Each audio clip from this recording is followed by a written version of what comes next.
Halo Sobat Dunia Cerita, balik lagi nih sama Mimin.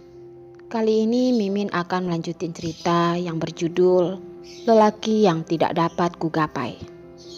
Jangan lupa like, komen, dan subscribe ya.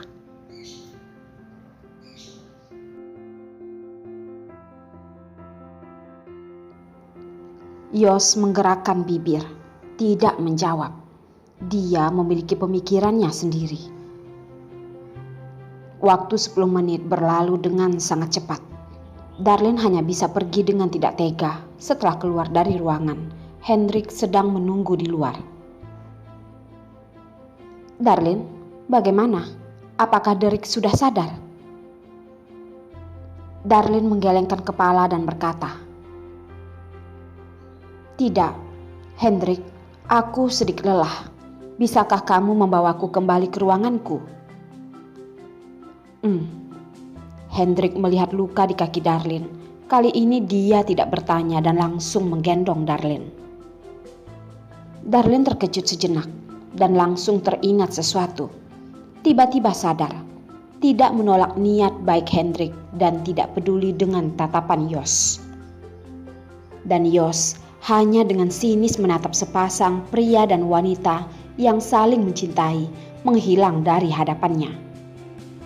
Setelah mereka berdua benar-benar menghilang dari koridor, Yos mengeluarkan ponsel dari kantongnya, menelpon sebuah nomor. Dengan suara yang begitu dingin, dia berkata, "Aku ingin melihat semua CCTV di rumah sakit sekarang juga." "Baik, pengacara Yos." Pria di balik telepon yang menerima perintah dengan hormat menjawab.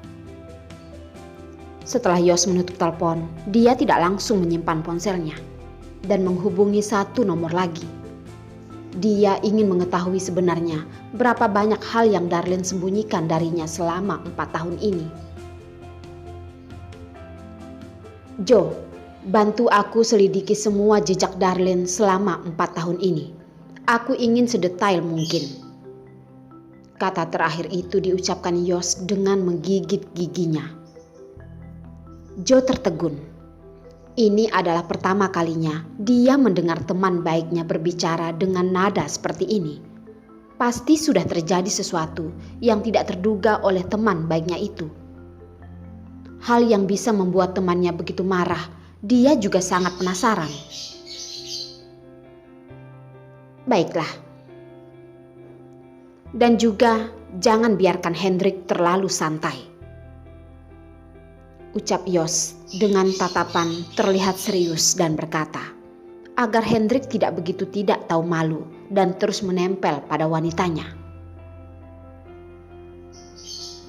Joe yang biasanya begitu pelit jarang-jarang bercanda. "Apakah ini termasuk menggunakan kekuasaan untuk hal pribadi?" Yang menjawabnya adalah hanya suara tut, suara telepon ditutup. Joe melihat ponselnya dan tersenyum. Dengan perlahan menaruh ponselnya kembali. Dia ingat 3 tahun lalu saat berhubungan dengan temannya. Dia mengira pria dingin ini seumur hidup tidak akan merasakan rasa cinta. Faktanya, dia sudah salah.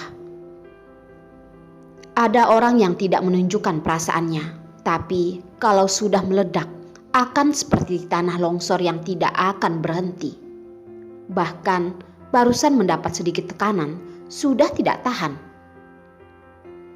Dulu saat menjalankan tugas, menetap beberapa hari di pegunungan, bahkan bisa menahan gigitan nyamuk dan serangga, dan juga ular dan tikus yang ada di mana-mana. "Kenapa aku melihatmu tersenyum?" Rapa berkata. Dia dengan cemburu berpikir, Joe sedang menelpon dengan siapa sampai tersenyum seperti itu. Dulu Joe tidak pernah tersenyum seperti ini padanya. Joe melihat ekspresinya yang cemburu, lengan panjangnya disodorkan dan menariknya ke dalam pelukan. Di balik pantulan kacamatanya yang tersembunyi, rasa menyayangi yang sulit disadari. "Kenapa? Kamu cemburu ya?" Enak saja. Siapa yang cemburu? Jangan begitu kepedean ya.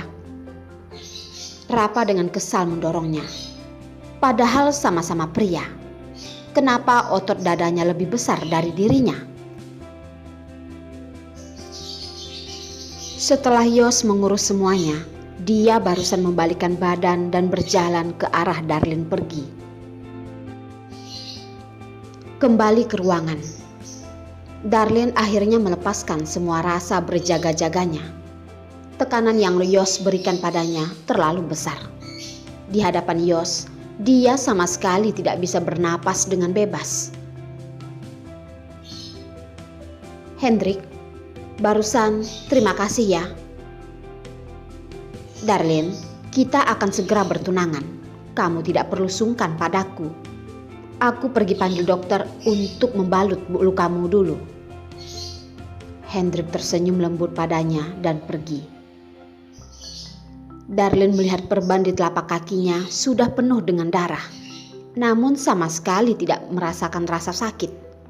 Mungkin dia sudah terbiasa dengan rasa sakit di tubuhnya. Namun masih ada hal penting yang perlu dia bicarakan dengan Hendrik. Hendrik, tunggu dulu. Ada sesuatu yang ingin aku bicarakan denganmu. Langkah kaki Hendrik ditarik kembali, berjalan ke sisi Darlin. Dengan khawatir bertanya. Apakah Yos mengancammu lagi? Darlin, kamu jangan takut.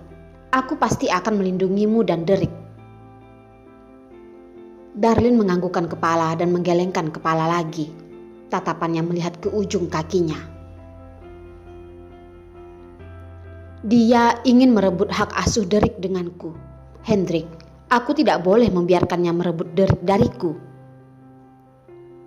Darlin, kamu tenang saja. Kita tidak akan menyerahkan Derek padanya. Masalah ini serahkan padaku saja. Kamu sudah tidak beristirahat selama sehari semalaman. Hendrik merasa senang. Paling tidak sekarang seperti ini karena Darlin tidak menghindarinya dan memutuskan untuk mengatakan padanya. Bukankah ini adalah awal yang baik? Darlin dengan tidak tenang berkata, Hendrik, kamu tidak tahu seberapa kejamnya Yos. Dia juga adalah seorang pengacara. Seberapa besar kemungkinan kita untuk menang, aku sendiri juga tidak yakin. Tidak peduli seberapa keras dia di hadapan Yos, kenyataannya dia lebih takut dari siapapun. Melihat Yos yang selangkah demi selangkah hingga mencapai puncak kehidupan, namun dia tidak tahu Yos sudah sampai di mana. Hendrik dengan lembut menggenggam tangannya, menenangkannya dan berkata, Aku tahu, aku mengerti. Darlin, kamu sudah sangat lelah. Untuk lebih detailnya, kita bicarakan lagi setelah kamu beristirahat. Kamu tidak ingin setelah Derek sadar tidak menemukanmu kan? Darlin mengangkat kepala melihat Hendrik sejenak. Akhirnya menganggukkan kepala. Baik, aku mengerti. Kamu istirahat dulu. Aku pergi panggil dokter. Sekalian mengurus rencana. Dia tahu sifat Yos yang begitu kejam itu. Kali ini dia tidak akan begitu tidak memiliki perencanaan lagi. Darlin, dia juga tidak akan melepaskan Darlin. Begitu Hendrik pergi, punggung Darlin yang tegang juga melemas. Perlahan bersandar di ranjang. Tanpa sadar mendesah. Sekarang ini, Derek masih belum melewati masa kritis. Yos juga terus mengancam. Dan Jen juga terus mengganggu. Dan ancaman yang ada di tangannya begitu sedikit. Dia harus memulai rencana yang baru. Dan semakin cepat, semakin baik.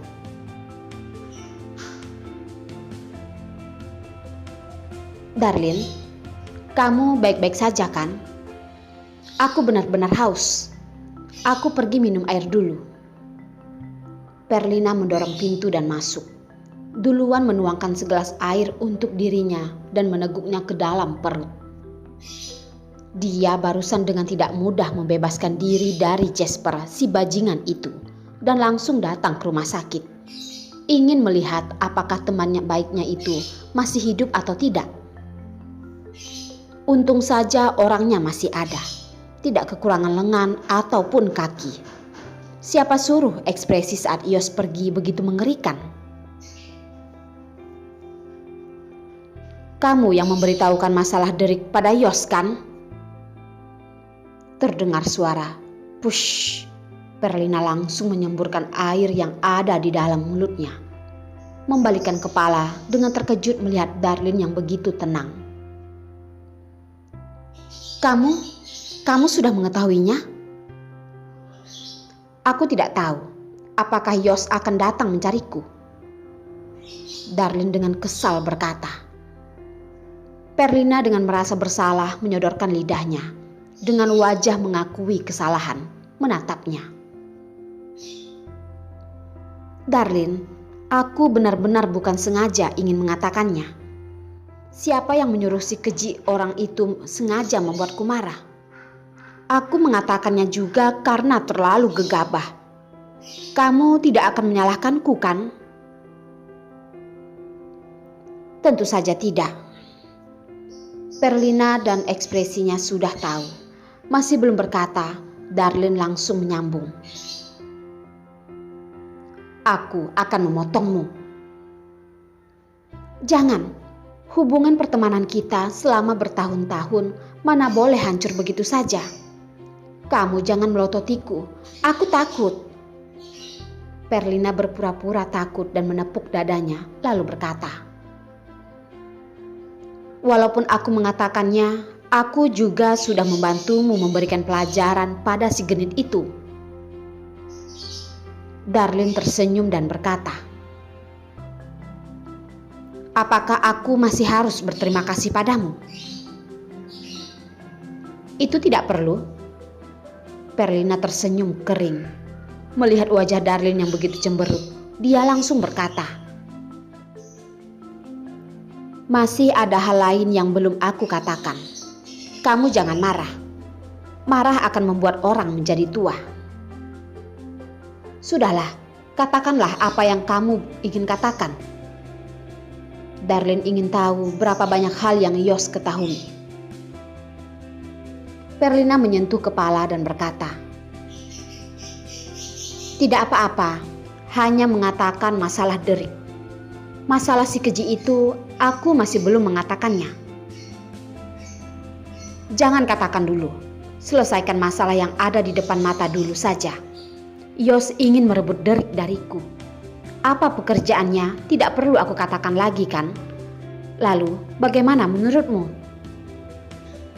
Darlin tidak menyalahkan teman baiknya, hanya ingin menyelesaikan masalah yang ada di depan mata.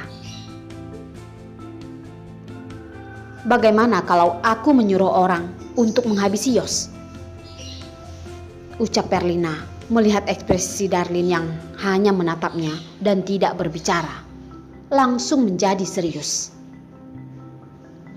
Aku hanya sedang bercanda denganmu untuk mencairkan suasana, ucap Perlina. Dia melihat Darlin tidak berbicara, batuk dan berkata lagi. Darlin, walaupun Yos adalah pengacara kelas atas, dia juga tidak akan bisa melakukan hukum, kan? Asalkan syarat kita lebih baik darinya, Derek pasti akan jatuh di tangan kita. Kalau begitu, beritahu aku, berapa persen kemenangannya?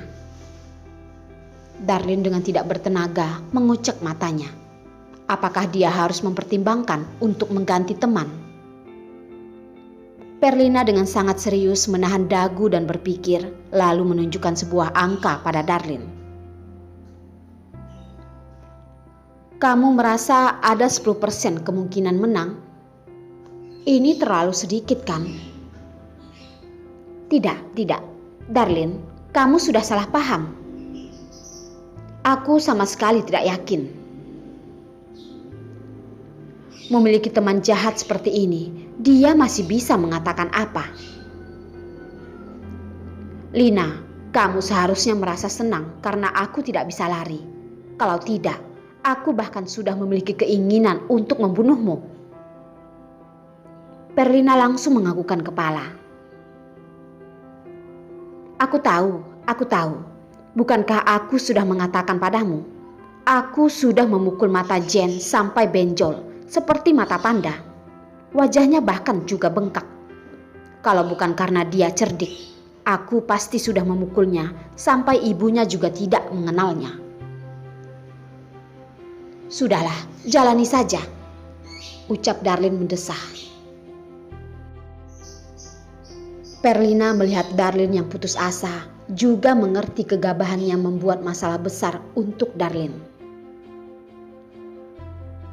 Darlin, maaf. Kalau tidak, pukullah aku. Masalah ini aku pasti akan mengurusnya sampai akhir. Kamu tenang saja. Aku tidak akan membiarkan Derek direbut oleh Yos. Lina, aku tidak marah denganmu. Kamu tidak perlu merasa bersalah. Sebenarnya, aku harus berterima kasih padamu. Darlin berkata dengan mentertawai dirinya sendiri. Perlina menatapnya dan bertanya, Darlin, apakah otakmu sudah tidak sadar karena terlalu marah? Kamu mana mungkin tidak marah? Demi menyembunyikan masalah Derek, kamu bahkan sudah menerima begitu banyak penderitaan.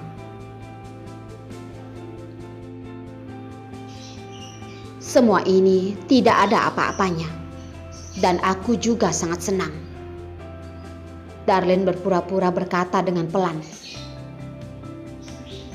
Apakah kamu tahu sudah berapa lama aku tidak tidur dengan tenang sejak menyembunyikan rahasia ini? Setiap hari aku tidak bisa tidur. Setiap kali aku selalu merasa takut akan tidak hati-hati dan membocorkannya. Tekananku begitu besar sampai aku sudah hampir botak.